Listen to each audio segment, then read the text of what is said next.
Planning an application as a series of components can be tricky at first, but after doing it a few times, it'll become easier. You've already learned about the core internet technologies, and now you know that JavaScript libraries in React allow you to develop user interfaces much faster.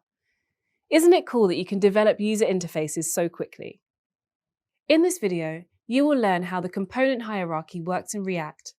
Every React application contains at least one component, the root component or app component. Components are added to the app component to build out a tree structure of components that make up the application. Let's explore an example of how an application might be structured as components.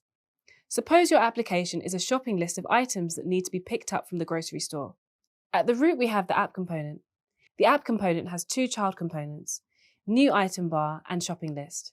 The new item bar component allows us to add new items to the list. The shopping list component contains a shopping item child component for each item in the shopping list.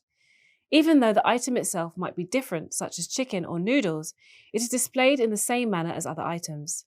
Therefore, you can reuse the shopping item component to display multiple items. When a user ticks off the items, the list will update and remove the corresponding shopping item child component from the shopping list component. Now that you understand the component hierarchy, let's explore how a website can be broken down into components. As an example, I will talk you through a typical blog website. Normally, there is a heading, a menu, and a search bar. You also usually have a featured blog post that displays larger than previous blog posts below it. Now, let's unpack the component hierarchy. At the root of the component hierarchy, you have the app component. This is the entire web page. The app component has two child components, the navbar component for the navigation bar and the page component. The navbar component contains the title of the blog, navigation links for the website, along with the search component.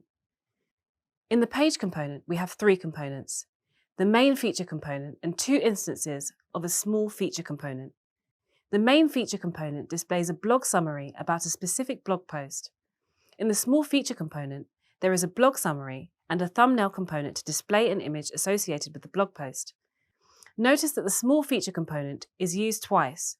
It is the same piece of code, but for the second small feature, the code uses different properties. And that is exactly the benefit of building a website with React components. You can reuse code for multiple sections. Using a series of components to build an application can be tricky at first, but after you do it a few times, you will appreciate how handy it is.